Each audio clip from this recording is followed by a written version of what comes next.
Welcome to this week's episode of Teshuah Unveiled Podcast. I am your host, Brad Hopp, and I'm joined by Pastor Sam Jones. Together, we are unveiling deliverance one episode at a time. We'll be discussing the latest in trafficking news, insider stories from those being delivered, and studying the Founders Bible to learn how to return America to sanity and true freedom. Our sponsors for today's show are Teshuah Tea Company and Dynamic Script. Hi guys, welcome to Teshuah Unveiled. I am your host, Brad Hopp. This is my friend, Pastor Sam Jones, and so we're going to go through a lot of different things this morning. It's going to be probably a little bit off subject for what we normally talk about. We're still going to talk about the girls. We're going to talk about some of the things that are going on with them. And I will, in a couple episodes that we're going to film today, I will share some of the stories from the girls. I got some updates from Andrew and some of them made me cry a little bit. Oh, they were powerful. Just to give you a little foretaste of one of them, one of the girls that was rescued, she was illiterate when she came to us, and within 15 months, she was reading at 6th grade level, and now she's actually studying Korean as a second language. Wow. And I'm just like, I was blown away. So that's incredible. It is. I'm still working on 5th grade. So that's really no, but in all seriousness, that is really incredible. I mean, I took German when I was in college, and ich spreche ein bisschen Deutsch. In other words, it's all Greek to me. Very little bit. And so for me, that's just to look at her and be able to see what she's doing. It's amazing to me. But so for those of you that don't know, I'll just catch you up to speed real quick. So my partner Andrew is a missionary in communist Asia, and he and the team rescue girls out of sex trafficking. We get the girls into our rescue and rehab facility where we give them all new clothes. We get them medical care. We make sure that they have all the personal care items that they need. They are given an education. They're taught to read and write. They're given psychological care. But then we take it a step further than a lot of groups do, and we're actually economically empowering them by giving them the hands-on of how to make bracelets, how to make coasters, how to harvest and process world-class teas and coffees. And we've talked in several of the other episodes, and that's something that I really want to reiterate is we really want Teshuah to become a name brand that you know and that you trust, because we're getting the girls to put out or to make really good quality products. And so that's the thing, is that we really are striving to help them to know how to make world-class products, because that is a reflection on them. It's a reflection on us, and it's ultimately it's reflection on God. Right. I mean, you guys are really, the idea here is excellence for the Lord, not junk for Jesus. So I mean, we're not talking about McDonald's coffee. We're talking about good coffee. We're not talking about Lipton tea bags, which I know that's probably the biggest. People like to drink that quite a bit, but that tastes like dirt to me. We're talking about really good tea. That's what we're talking about. Well, and you don't have anything to do with Teshuah as far as a business standpoint. You're just a friend of ours, and I think you've gotten to know me well enough over the last several months now to really see and can probably testify to the fact that I'm working really hard on putting out a good quality product and making sure that we have not only a good quality product, but that we have a top-notch website and a top-notch YouTube or podcast channel and stuff. And my YouTube channel needs work on yet, but I'm the chief cook and bottle washer around here, so I can only get so much stuff done and still be a father to our 6 kids and stuff, or my 6 kids and stuff, and so we do work really hard though to try to make a good product and just have it be an excellent thing. So yeah, I'm not sitting in this chair because I'm paid to be here or anything like that. It's kind of a crazy story. We'll have to tell that story sometime as to how this came about. But well, you pay to be here. Yeah, well, yeah, that's true. That's true. Pastor Sam doesn't. he drives 3 hours every time we do recording. So we try to do a batch recording, and I just want to give him props for taking his time and his gas and everything else to come over here and be a part of this. I really appreciate it. So thank you. Praise the Lord. But I mean, this is, how many times do you get an opportunity to go in to promote people who are being saved out of sex trafficking? And not just that. I mean, that's enough that's a good thing, right? We want to support that. But then they're hearing the gospel, which is eternally the best thing. And then on top of that, they're being equipped with how to live for today. It's not just that they're being prepared to die. Right. They're being prepared and taught how to live, and not just live, they learned how to read their Bible. That's needed. But they're learning how these principles that are found in God's Word, how they apply to their everyday life. It's an incredible ministry. Right. And I mean, it's one that's needed. We were just watching a video ahead of time. You're showing me a video that you'd made before, and the average person is bought for how much? $90. $90. Yeah, it costs $90 to buy a human being. And that statistic alone breaks my heart. Yeah. Because we have gotten so far from that book that we don't understand the value of human life. We don't understand. We're able to murder our babies. We're able to go through this stuff. And one of the girls that one of the stories that I'll share in a later episode when I'm able to read it. But she had gone through. She had been trafficked for several years, and bought and sold several times a night. And she had night terrors when she came to us, and for it would be all night long that she would have these night terrors, and she would just be constantly reminded of what she went through and what she went through and what she went through. And, being raped, and she was forced to have 2 abortions while she was trafficked. She was, it was an awful situation. And the thing is that as I share this story, I want to stop and pause something here, or interject something here. Yes, what we're sharing is really grievous, and yes, it's really heartbreaking and stuff. But the bottom line is that we're bringing hope, and so I don't want people to go, it's all doom and gloom, because we have the coronavirus, we have all this other crap going on right now, and sorry, I'm not the most ecumenical. Sometimes I'm a farm kid, and we just call poop. But I really want people to have a sense of hope about this, because like this young lady, we got her rescued, we got her into a safe environment, and they started giving her psychological counseling. And on day 29 of that counseling, she decided to make Jesus Lord of her life. Amen. Praise the Lord. The night terror stopped. She slept 9 hours the first night.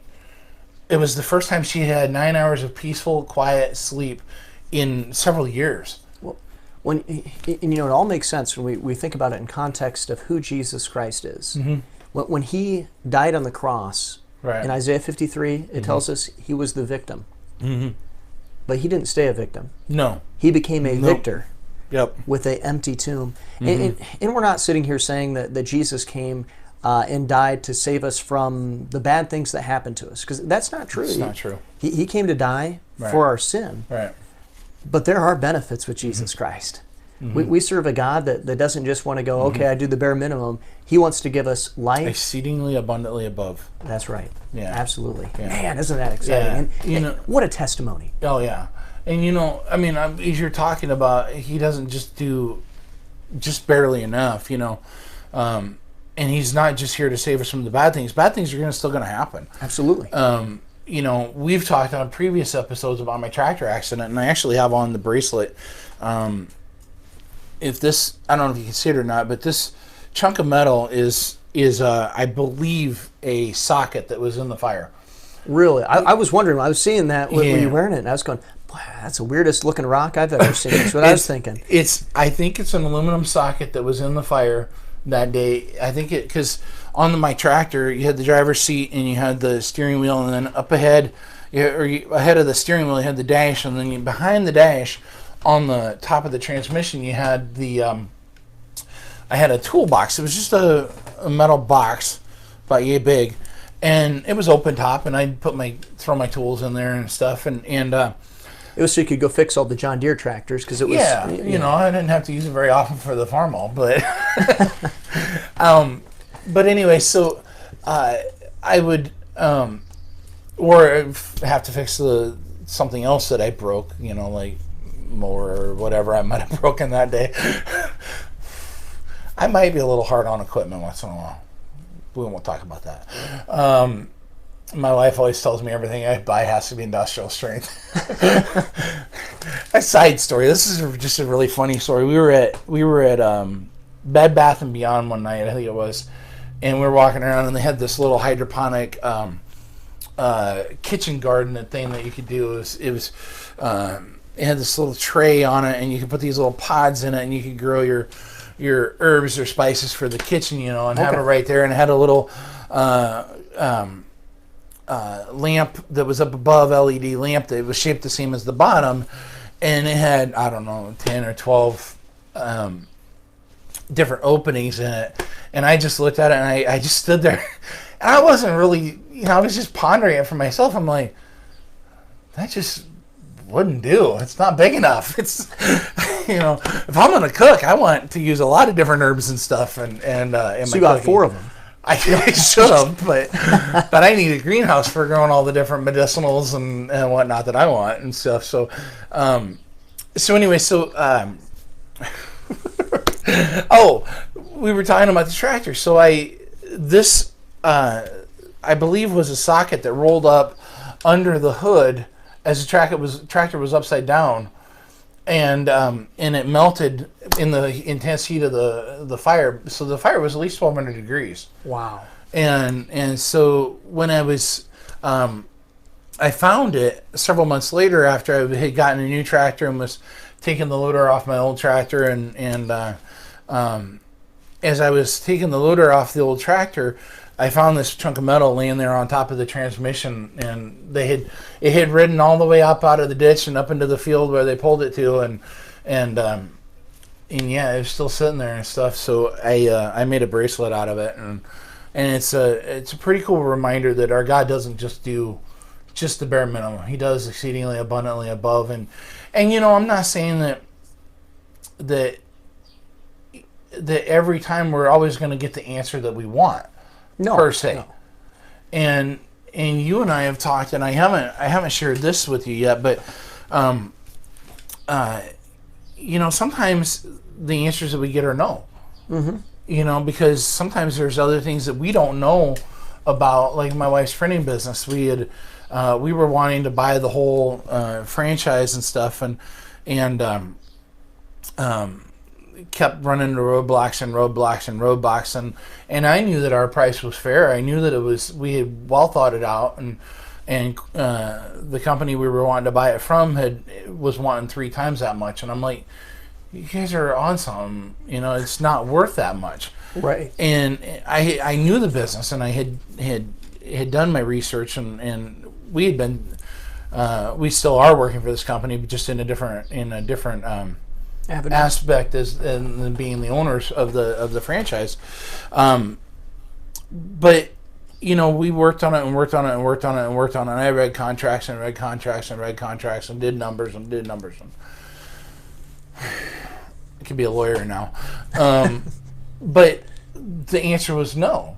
Mm-hmm. And we just kept hitting roadblocks and stuff, and now that we're experiencing this whole coronavirus thing, we're watching, and sales are down, and it would have been not pretty for us, so there's a lot of times where God doesn't give us the answer we necessarily always want, but that doesn't mean it's not our best. Right. Well, or for our best. I mean, God has a much bigger perspective than what we have. Mm-hmm. That's probably the understatement of the century right there. Mm-hmm. But God sees things that we could never imagine. He knows things that we don't know. Mm-hmm. And He wants what's best for us. And a lot of times, we might ask for something that is frankly stupid. Right. And we think it's the greatest thing since sliced bread. And He goes, no. I see something coming that you don't see, and I'm looking out for you. And there's like 15 different directions here I can go because as long as you pick one and not all 15. Yeah, okay. We'll probably get to all 15 though. But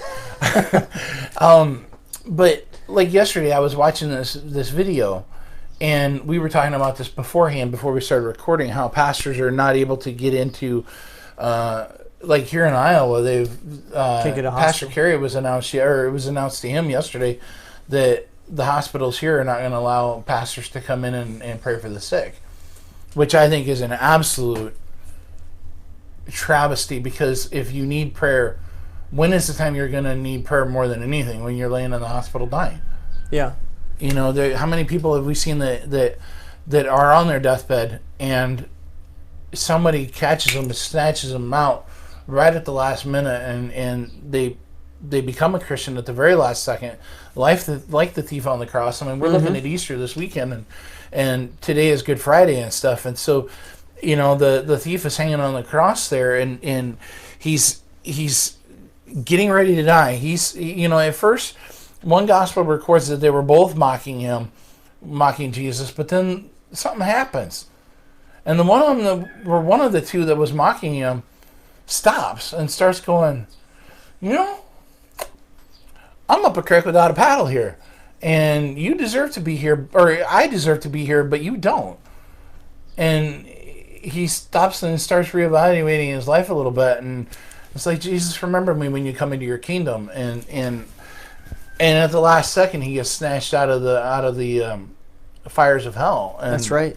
You know, and I'm sorry, this is a little bit off topic, but I'm really glad the rooster just crowed for the fourth time. This is Good Friday. We're denying him here. Like I said, I don't think that probably picked up on the microphone, but no, my roosters are crowing in the background. and I was just, it happened like 3 times right there, and I'm just going, is anybody denying it right now? Like, what's going on here? I hope not. But no, it is incredible. You know, the thief on the cross, he gets snatched out of the fires of hell just at the last second.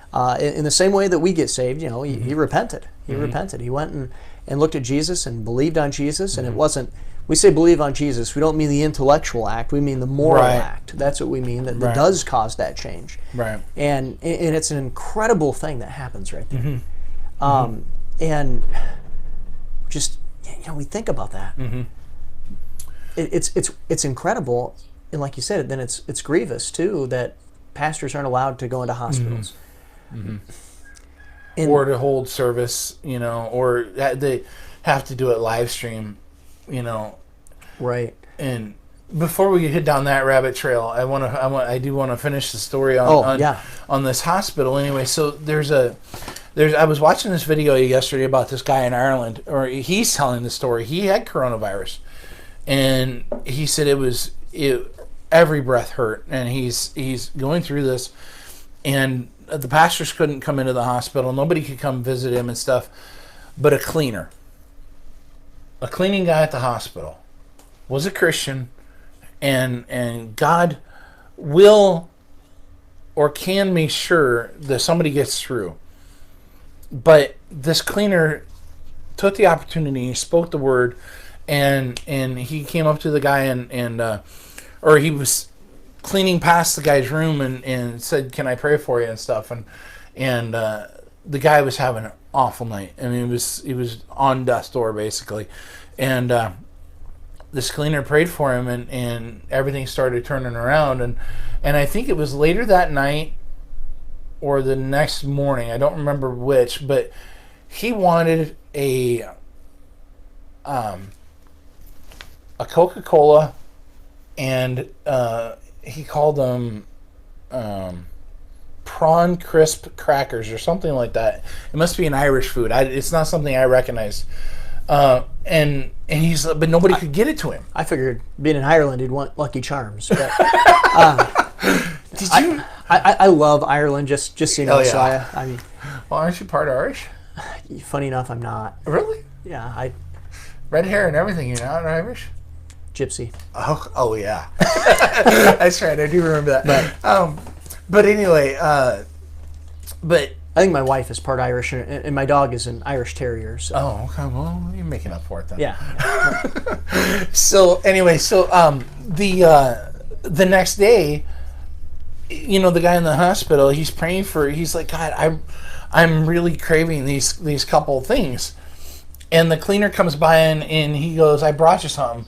And it was a couple oranges, a Coca-Cola or whatever soft drink it was that this guy wanted, and then these prawn crisp crackers. And it was the identical thing that this guy was believing for. And so, God really wants to well,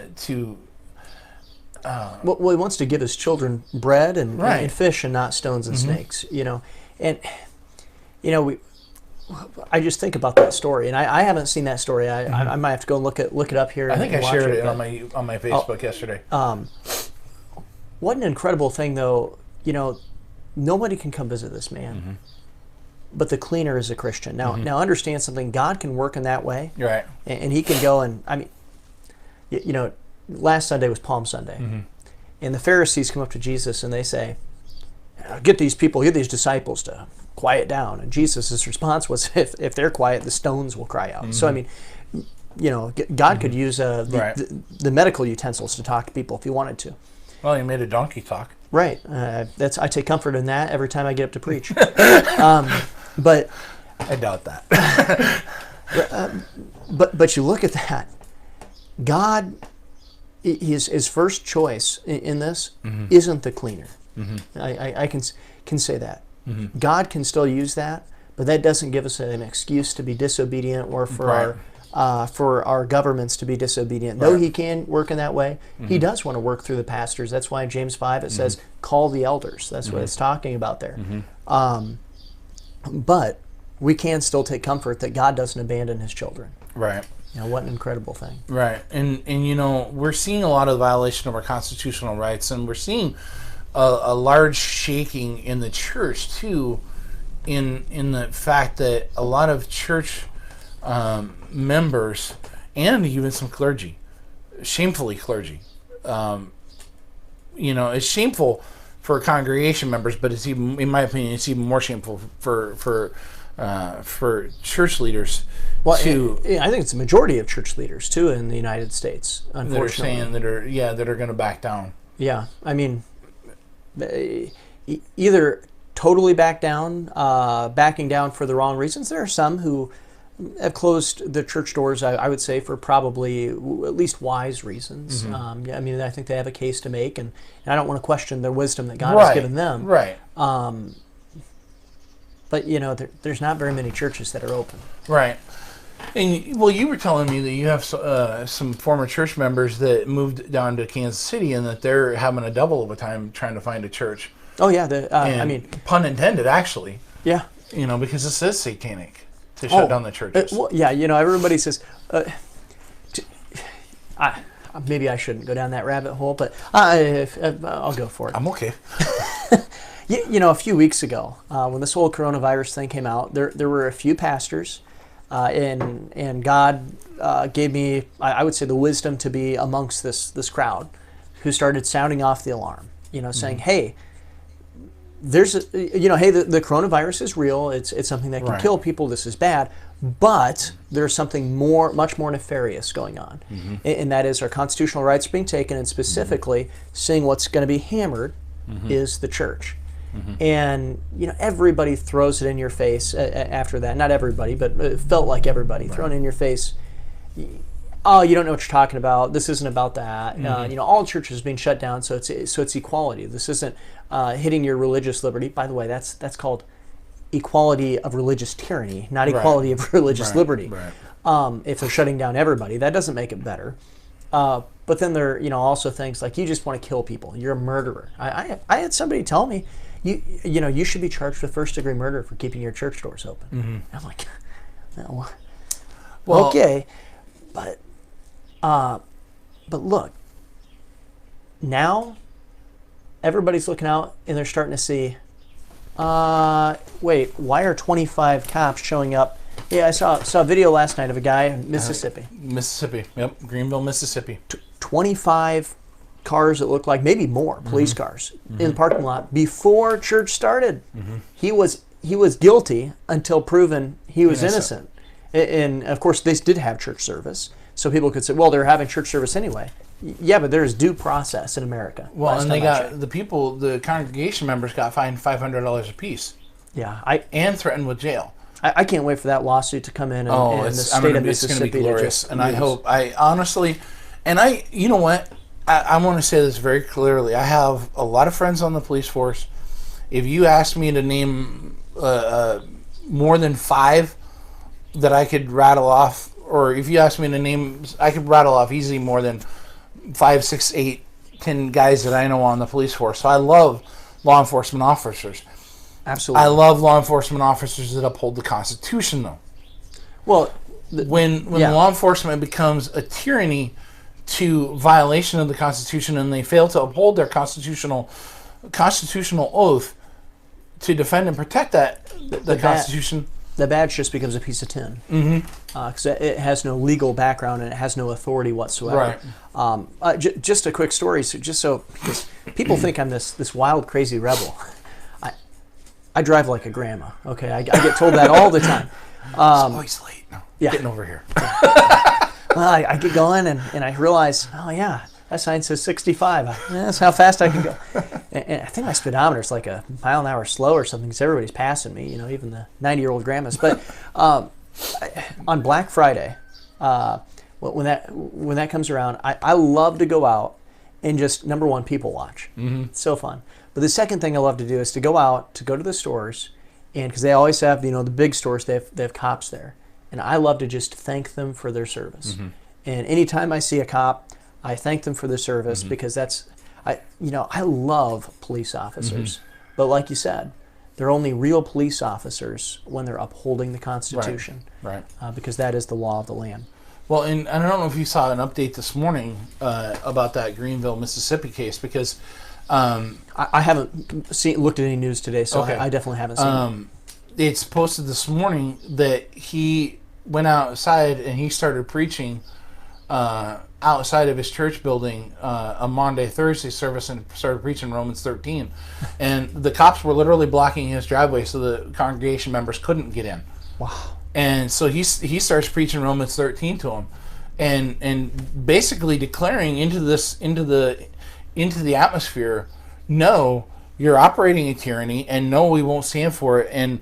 And I have a lot of respect for a man of God that's going to stand up and defend that and not back down from what is obviously a nefarious, and people could say, well, Brad, how do you know it was nefarious? Because the mayor of the town, the police told this pastor, they said, we're here because the mayor of the town wants to make an example of you. Yeah, well, and if I remember correctly, and I might be wrong, so correct this if you know the right answer. I believe the governor of Mississippi actually said it's okay for drive-in church services, which is what they were having. I hadn't heard that, so I might be confused. There's quite a few pastors getting arrested right now, so I might be on the wrong one. But I think that was that one. I could be wrong. We'll have to look that up. Yeah. But nonetheless, it doesn't matter whether a governor or a mayor did sanction it or didn't sanction it. They don't have the power to sanction it. It's not It's not in their power. It's already in the Constitution. Right. And of course, it's a God-given right that we can worship God, and it's a God-given right that we can assemble. In I mean, the church is an assembly. So when God instituted the church, He's saying assembly can happen. Right. Well, and this comes back to what you were saying earlier about getting accused of being they said I should be charged with first degree murder if somebody dies. So, what is the church? The church is a healing station. When Jesus was out on the road, and He's out amongst the people, not cowered in some little... he went to synagogue, but he did two-pronged approach. And both need to happen. So if you think I'm about to say, well, we don't need church buildings, that's not at all what I'm saying. Because both You'd get in a lot of trouble if you said that. Yeah, both needed to happen. And Pastor Chase would come after you. Oh, yeah, he would. So Pastor Carey and Pastor Larry and Pastor Donna. Anyway, But both needed to happen because, like our church, we have Sunday morning church, Sunday night church, Wednesday night church, but then we go out and we actually go out to, houses of kids that would never darken the door of a church, whose parents would never make them or bring them to church, and we go out and pick these kids up. I'm actually a CDO holder, and Are you part of the bus ministry? yeah, I'm part of the bus ministry. I'm one of the bus drivers, and so we go out and pick these kids up from all over town, and kids that would never darken the door of a church. And, maybe they're going to walk away at some point. I understand that. But they've still heard the gospel. They still know the gospel. Those seeds are still there. And when those seeds are still there, they still have the opportunity to hear, repent, and get saved. And it may not come up for a long time. Mm-hmm. I just, to kind of tie things together here, your bracelet, would you say that that's kind of a memorial or a monument to remember? It is. It's true. The church is not a building. It is a people, and it is an assembled people. And so you could have church in a field or wherever. Of course, you could have church there. But the importance of the building is that it is the rock. It is the monument that people can go and see a cross, that it means something. When people go and they see a church building, it means something. Can you have church without a building? Of course you can have church without a building. Right. I mean, that's no problem. You can have a church service without a building. The church can assemble without a building. But when others see the building, it is a testimony. It is a monument to point people to Jesus Christ. We're right on it. And it is. That's why a church building is so important. And when people go and they throw that aside, you don't need that. It's literally going and crossing the river of Jordan for the children of Israel and saying, we don't need these 12 stones that God told us to set up. Could they have crossed the river without the 12 stones? Yeah, of course. Yeah, the 12 stones probably made it more difficult to cross the Jordan. But God said, put these up. Why? So that others could see and hear about me.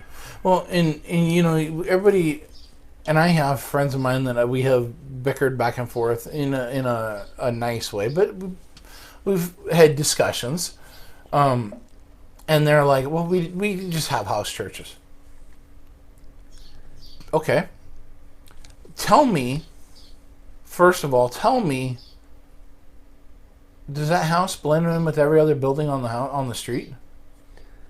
It's going to blend in with every other building on the street. And how do you know there's a house church there?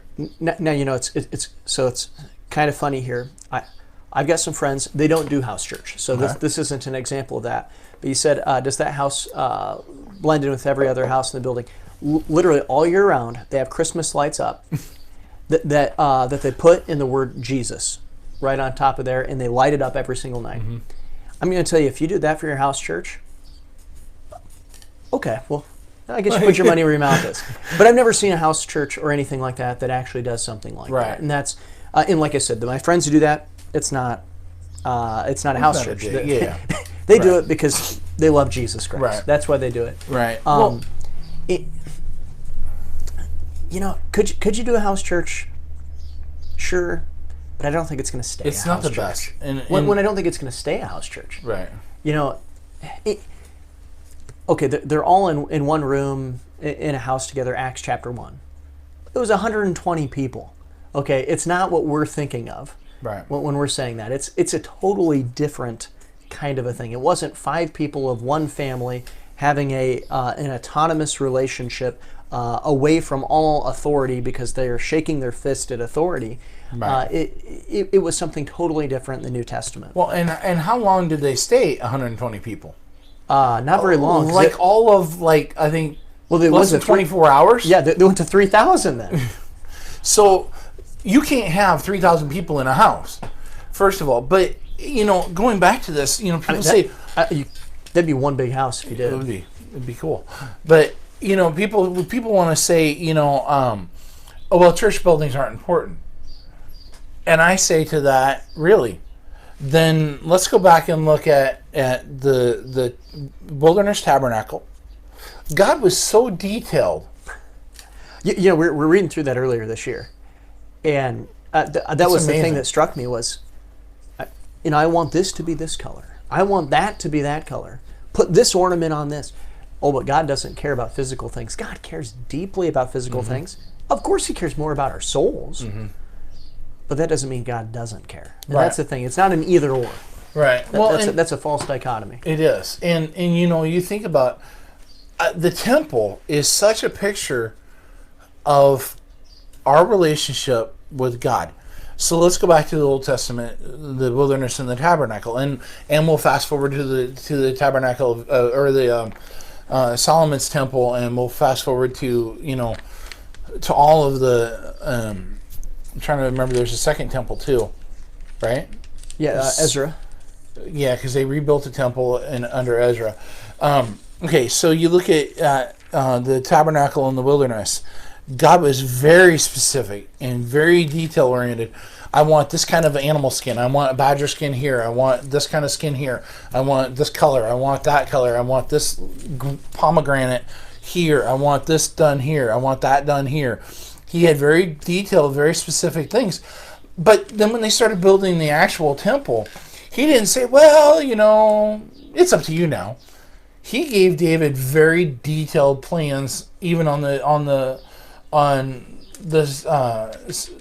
Solomon's temple. He gave them very detailed descriptions on the next temple, and the thing that I find so beautiful is if you look at the way the temple was laid out. You have the outer court where the Gentiles could come into. The inner court was reserved for the Jews, the people of God, and then the Holy of Holies was only allowed for the high priest, the ones who have been sanctified and set apart and cleansed by the blood, and they were only allowed to come in once a year, if I remember right. And there were bells and stuff in case they weren't holy, and then they if the bells quit jingling, they'd pull them out. Yeah, and God took it serious. God took it very seriously. But what happened? We're on Good Friday. What happened? So 3:00 this afternoon is the time that Jesus died. And what happened when Jesus died? There was an earthquake, and the temple veil was rent in two.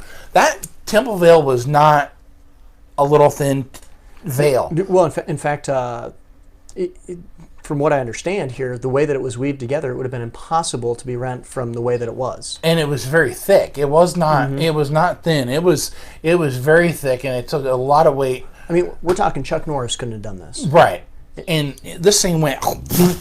Yeah, you're talking about the temple, and people go and say, well, our bodies are the temple of the Holy Ghost now. Well, there's one verse that I think that we forget about, and that's in 1 Timothy chapter 3, verse 15.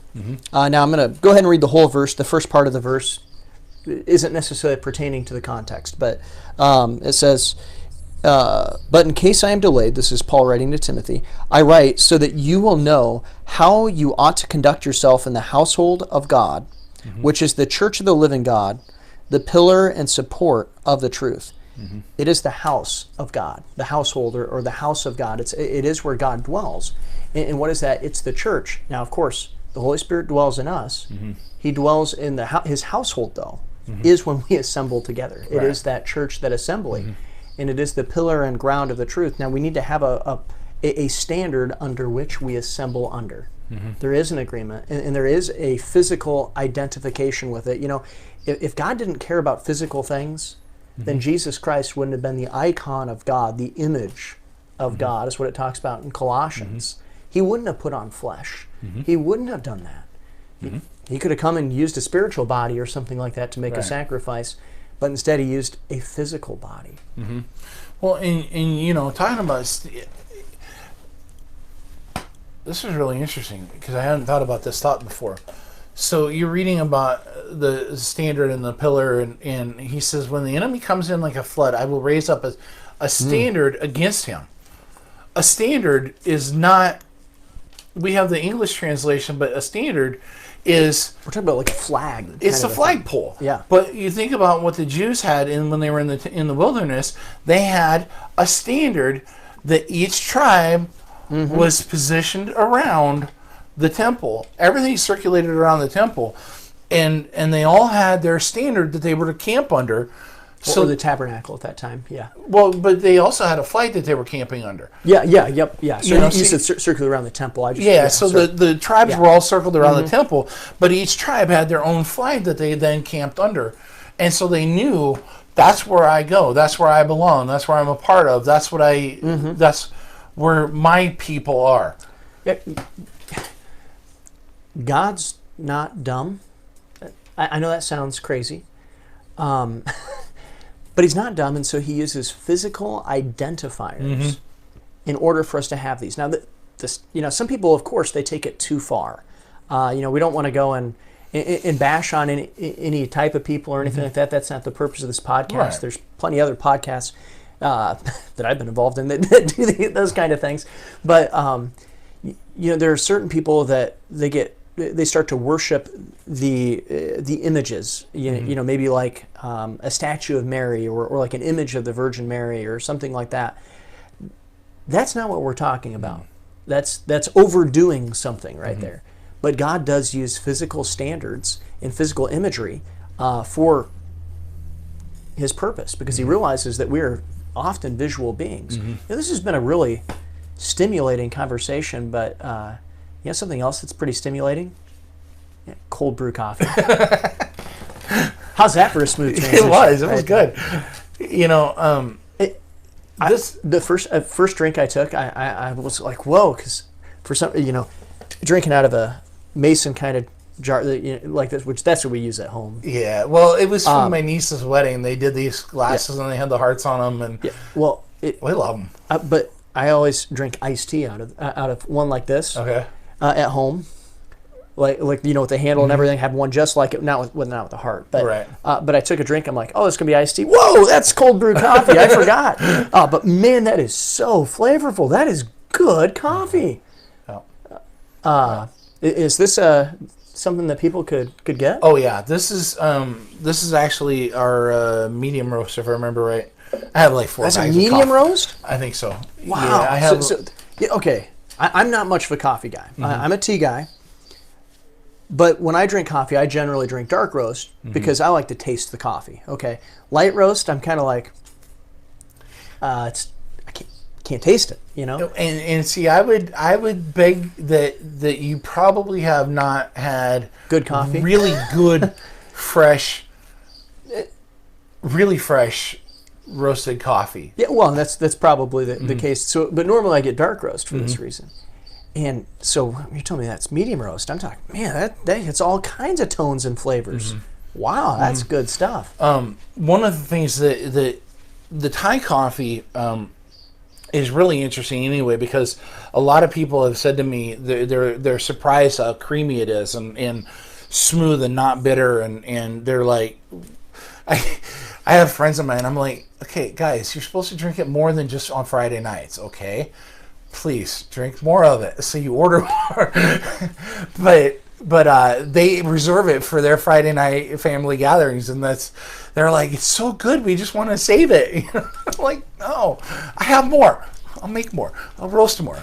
But that's the thing with the Thai coffees, it's so smooth and creamy and not bitter, and even at the dark roast, it's really not bitter. It's more bitter than I'm much more of a medium American light roast kind of a guy, just because you get, when you get the lighter roast, you tend to get, if it's roasted well, you're going to pull out more of the notes of the coffee. You're going to more of the fruit and the floral notes, or the chocolate, or the apricot, or the whatever the notes to that particular region are.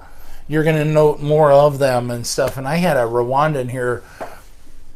This is really what got me started on my coffee kick. Was I was up at Life Flight 5-6 years ago, and I'd always made homemade espresso just out of the Mr. Coffee espresso machine. There's something better than that? Oh. Yes, that was me choking on it. But anyway, so I had always had, it was always bitter. It was always really dark and really bitter. And I'm up at Life Flight, and there's a Torch Coffee Company, and they have a single source Rwandan. And I've heard a lot of guys say, that they don't like the African coffees because they think it tastes more earthy. This one was not earthy. All of a sudden, on this one, I had the guy make me six shots of espresso, and my head spun around backwards. That was like, I heard angels singing, and I'm like, where have you been all my life? Well, when after the 6 shots of espresso too, you actually ran a marathon twice, right? No, I can drink. No, I and that was like 8:30 at night, and I'm like 10 o'clock, 11 o'clock, whatever. I was ready for bed. I'm like, good. But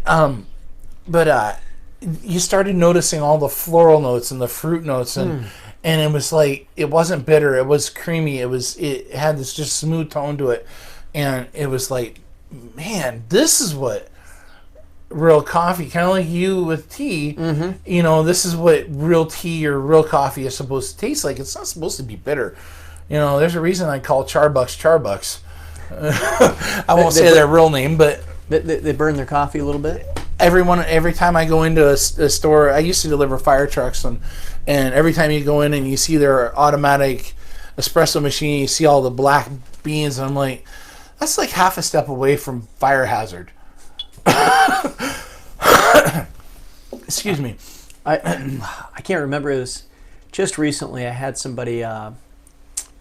They're telling me about the tea that they liked, and they were asking me about tea, and so I can relate here because they were telling me, oh yeah, but I drink. I said, do you drink what kind of tea? They're like, well, I don't drink Lipton. I have a much higher standard. That's what they said. And I'm not just trying to bash on Lipton. I drank a lot of Lipton. But they were telling me, yeah, well, I drink this kind of tea. I'm like, oh, I haven't heard of that necessarily. So I started asking them about it, and they start telling me it's this bag tea. I'm going, well, then it's not good tea. and they go, oh no, it's a little bit more expensive and all this. And I looked it up, and I'm going, you're paying more for powder. Yeah, I'm going like, you're paying more for the stuff that I won't sell. Yeah, exactly. This is down to the bottom of the bag, and it's like, I'll use it for my kombucha or whatever, and it makes really good kombucha. But it's the powder that. Yeah, what makes tea good is when it has room for the leaves to expand. That's what makes it good, so it can get all the flavor out and all this kind of stuff. Of course, there's more that goes into it too. Right. But that's in a general principle, you want the most expansion that you can possibly get, and so that's why, even the tea balls that people generally use, nothing wrong with those. Those are okay. I've got some of them too, but it's not my preferred method of making tea. Right. But now, just for those of you that may not be tea initiated, and I won't say I'm a tea expert, but the tea balls that he's talking about are the metal strainers that you encapsulate the tea in and then put it in your thing. The tea balls that we sell on the site are compressed tea into little balls. Oh yeah, it's totally different. They're like 6 to 6.5 grams of tea per tea ball, and those are actual leaves wrapped into a ball. Yeah. And so they have the opportunity to expand. And so I'm talking about the utensil, not the tea pearl or ball there in that sense, definitely. But yeah, so this is the medium roast. Man, you got to try that. That is good. And this is from a tea guy. And I don't remember which one that is. This is the medium roast right there. Okay. So I mean, this is one Mexico. I don't have it on the site. I had to buy this for. Yeah, but this is different than. I wouldn't drink decaf. No, I'm just going. This is different decaf though. This would be good. Yeah, actually, this one is not available on the site. This one I went and bought 6 pounds of from a friend of mine that's a roaster because I had. I'm going to give Pastor Kerry some decaf because he can't have caffeine anymore. Yeah. And I just when you brought this over to set this here for kind of to stage and a prop. I mean, I'm going, whoa, yeah, like what do you? Is it a scratch and sniff, and you scratched it just before you brought it over? You're like, what's going on here? I mean, this thing, it just, the aromas are incredible. Yeah.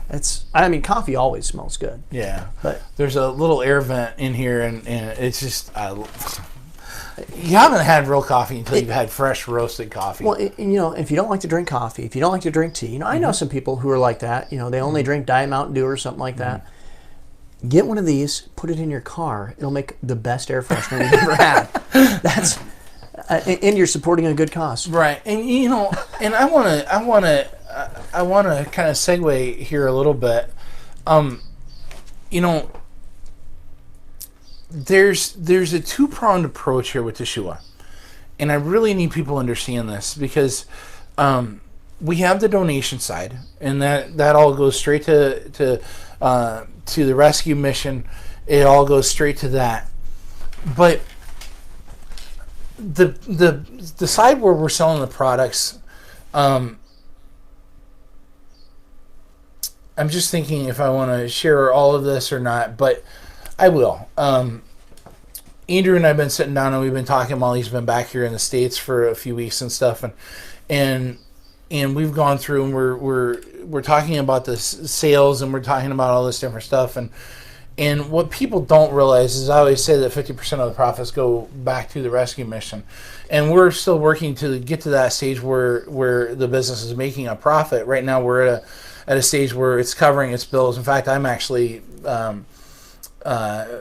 even though we've gone through a lot of stuff on our own personal finances over the last year, I'm actually funding a lot of the business myself, or some of the business myself, and so but the girls are still being paid for the products that they're selling to us. So they've gotten paid for the products that they're selling to us, and see, this is the thing that I love about this. Normally, when you say 50% of that cent goes back to the people, that means that you're not buying the product from the girls, is what most people mean. That's not what's happening here. Whether you sell this or not, the girls have already gotten paid. And then there's an extra once you sell it and make a profit that it goes back to them. It is pure ministry here. I mean, that's the thing. This is an incredible thing. This isn't exploiting. There's a lot of third world countries that do kind of stuff like this, call it fair trade or whatever, where it ends up kind of somewhat exploiting people because they're not getting the full profit on what they're selling. They're getting total profit on what they're selling, and then the profit that the seller makes is going back into the mission itself.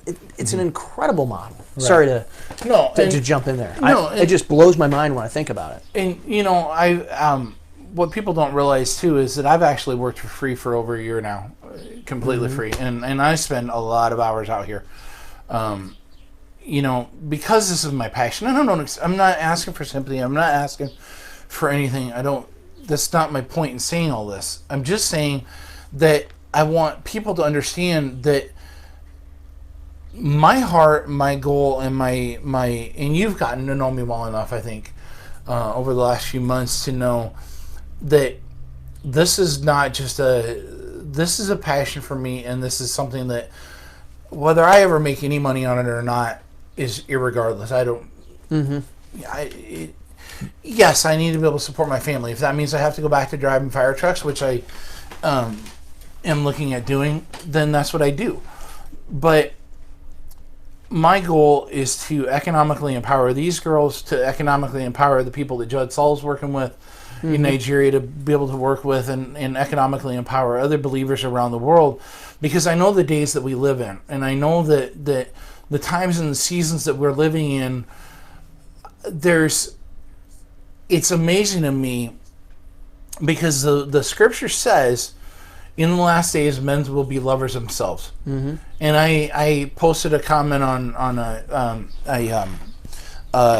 Facebook group that I'm a part of, and for the sake of protection of the innocent or guilty, whatever, I won't say which group it was or whatever, but I had somebody respond to my survey question that I was asking about, what do you look for in teas? What do you look for in this different stuff? And does, especially teas that are doing good to help other people? And one of the people responded, and I think that it really captures where a lot of hearts are today.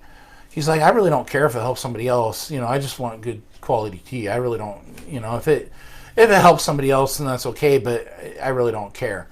Which which I understand. I mean, we don't buy our toilet paper to help somebody else. Generally, we buy it whenever we can find it on the shelves in the United States. But it's, I understand that idea of you want a good product, and this is the wonderful thing about Teshuah here. It's the grand slam. Helps people physically, helps people spiritually. You get a good product. It covers all its bases. Right. It's wonderful. Right. But you're right. When I go and look to buy something, when we go, just kind of thinking of it here, we have some friends who do some grooming, dog grooming. We found out, and it's a little ways away from us. And we'd never taken our dog to them, but in this time we realized, small businesses here. We'd rather support small businesses. We'd always gone to PetSmart or Petco. I don't know. Right, one of those. Well, wherever my wife takes the dog, that's where we go. I don't know. And I looked at my wife. I said, "Would you be okay if we changed groomers here?" And she goes, "Sure." I said, "Go to these people." And she's like, "Well, that's a few hours away." And I said, "Well, look, all I know is I'd rather support a business that I can trust in that these people are doing good." Right. I know that they're a Christian couple doing good things, stand up for the Lord. And I said, I think we should support them. And she goes, "Absolutely, let's do it." Right. And I'm not saying that to, hey, don't shop at big retail things. That's not what I'm saying. Right. But what I am saying is, if there is another option to get as good of a product or better, for honestly, I mean the teas and coffees are competitively priced for the quality you're getting. Why would you go and give your business to somebody who's not going to help somebody? Right. There's and it isn't going to taste as good. Yeah. There's a company. There's several companies that are in the specialty coffee market and stuff, and theirs is anywhere from $15 for 12 ounces to $18. The Thai coffee, you're not going to find Thai coffee for less than about $18 for 12 ounces, and ours is $15 for 14 ounces. So you're getting a little bit more for a lot less. For less, and it's just a better, I won't say it's a better quality product because I haven't tasted theirs, but it's every bit as good. And some I'll say it because I think God's blessed it. So yeah. So I'll go ahead and say it's a better product. And I think we talked about it on some earlier episodes that you start getting into some of the specialty coffees, and some of them can be like you buy true Kona coffee from Hawaii. It's $25 a pound green. That's not roasted. You're talking $40, $50 a pound or more roasted. And so the more specialty it is, the higher the price the green beans are going to be and stuff. And so that's the thing. Like I said, I didn't know you made coffee out of green beans. I'm going to have to respect that vegetable a little bit more now. They're cherries, actually. They are cherries, actually. They're the bean comes.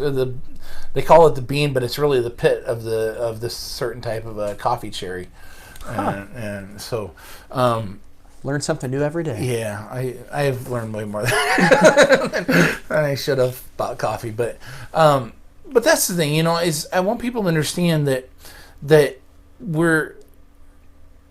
this is really about economically empowering the girls and seeing them be able to support themselves when they're out and living on their own and stuff. So, so yeah. Well, I think we've pretty much hit our time spot there. Have we? I think so. Looks like it. My eyes aren't real good. I got to get better. I think we're at 58 minutes, though. Yeah. So, can you look up for me Numbers 6:22? It's the Levitical blessing. And being that this is the 22 or 28. Numbers chapter 6, right? Yeah, Numbers chapter 6. It's may the Lord bless you and keep you, make his face shine upon you and give you peace. I always screw up. Oh, here we go. So it's going to be just a little bit different because it's in New American Standard. Right. Before you do this, though, I do want to share something with people. I'm having Pastor Sam read this because I want you to be blessed in this time that we're entering. I'm hoping that through this podcast you'll draw closer to God. That you will begin to seek Him. And we were talking about this, and we kind of got off the subject, and we'll probably talk about it in the next episode a bit more. But we're good at getting off topic. Yeah, we are. But healing is the children's bread. And we live in a time and a season where everybody's trying to shut everything down because of some virus. This isn't the Black Plague, people. We're not all going to die. Nobody has ever said we were all going to die. But you have the ability, if you have the knowledge, you have the ability, the heart knowledge, and you can trust God and believe God. You have the heart knowledge, or the ability of going and praying for people that are sick. You have the ability of doing like we started talking about earlier, where Jesus was in the temple, but He was also out amongst the streets. And He was out amongst the people. And the apostles were in the temple, but they were also out in the streets. And they would also lay hands on the sick, whether it was in the temple or whether it was in the streets. And so you have the ability of praying for people and laying hands on the sick and seeing them recover. This right here is a testimony to the healing power of God. I was supposed to be non-walking for 3 months. I was supposed to be working for 6 months. 6 weeks after my surgery, I walked out of my follow-up appointment, and 2 weeks later, I walked a mile across Chicago Air dragging my luggage. So God's healing power is for today. It is real. It is here. It is active. It is working. Our biggest problem is we get our brains in the way, and we lack faith and we lack trust in God to do what He said He's going to do. And the thing that I was doing some research on this verse, and was so beautiful. The very first part, I want you to read just the very first sentence. The Lord bless you and keep you. Okay, that very first part right there, we miss so much in the American. I went back and was doing a study one day, and that very first part, if you actually look at the original Hebrew, it's like a father getting down on one knee and taking his child by the head and saying, okay, I'm blessing you, I'm watching over you, and it's not that he's submitting himself to them, it's that he's getting down on their level. And he's coming down onto their level, and I do this with my kids. They're my 3-year-old. You met her. My little Ruthie. She's kind of all over the board. Sweetheart. She is a sweetheart. Curls and the whole bit. She invited me to a tea party later. I'm pretty excited. So. With music and dancing. That's right. It's a true tea party. But there's times that she's like, you have to get down on one knee and go, okay, I said this. Or if I want to get down on her level and I want her to know my heart on something or whatever, I'll get down and I come down to her, and I may have words of correction, I may have words of blessing, I may have tickles, I may have whatever, but I'm down on her level. It's the greater coming down to and approaching the lesser on their level. And we're in the Passover season, we're in the Easter season, and Jesus is God made flesh, and He came down to our level and basically took us by the head and said, okay, I want you to understand something. Full of grace and truth, right? Grace and truth, and justice seasoned with mercy.